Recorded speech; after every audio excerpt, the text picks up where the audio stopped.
Indianapolis Colts on the road at the LA Chargers. This is Chargers by 1.5. It is 48.5 on the total. This Chargers offensive line, a complete wreck. I mean, just an absolute disaster right now. This Colts team, listen, by the metrics, if we go in and look, most of this seems legit. Most of it seems like a top 10 team. Daniel Jones, if you go in and, people that are much smarter than Noops and I who go in and take their each week, man. By the way, just shout out all of you data nerds out there, and then you know how to put it in awesome, easy to read charts and all of the things that I don't know how to do and can't do. God bless you. I mean, seriously, it's unbelievable. It's so incredibly helpful. I love each and every one of you. Thank you so much for all of the work.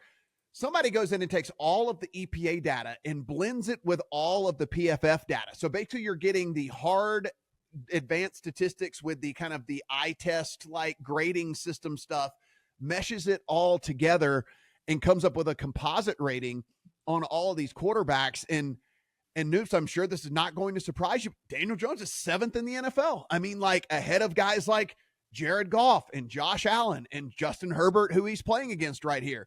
Patrick Mahomes, Jaden Daniels, ahead of all of those guys. I mean, like he has been like not subjectively, objectively good so far this year in this Steichen system.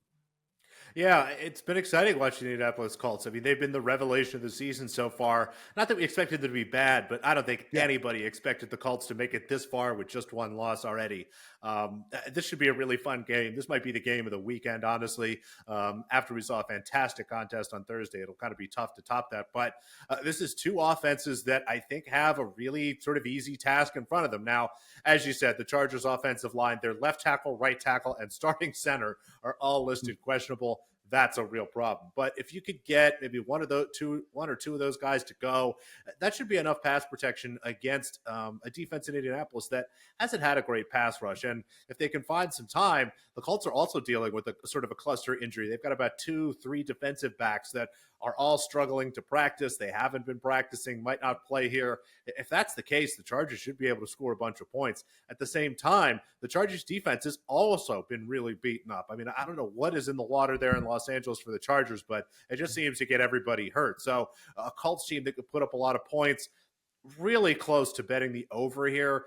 Just my only concern is two teams that love to run the ball. A coach in Jim Harbaugh knows that he has to run clock here to kind of keep things under control. Yeah. So I think we'll see a lot of interesting offense. I'm just not sure we'll get enough touchdowns and enough possessions in this game. So lean over 48.5, but just can't get myself to fire. Yeah, I wanted to come in here with some sort of hot Josh Downs take, but they haven't put up any markets for him yet because the AD Mitchell situation is still up in the air.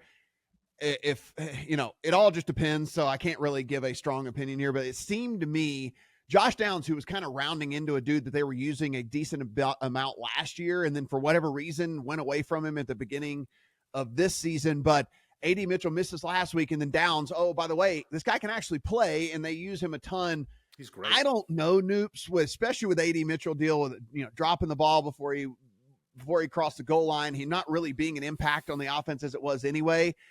Even if he does play, I'm not sure that Downs didn't just basically earn his way back into the majority of those snaps as opposed to like splitting them with AD Mitchell. So kind of depending on what Downs number comes out at could be a play for me in this one. Yeah, I like that angle. I especially like it even more because he's got a slightly different role. Adonai Mitchell, generally a little bit more of a field stretcher, whereas Downs, a little bit more of a slot guy, kind of in the middle of the field. So I like that angle quite a bit. I think Josh Downs should definitely have a big game.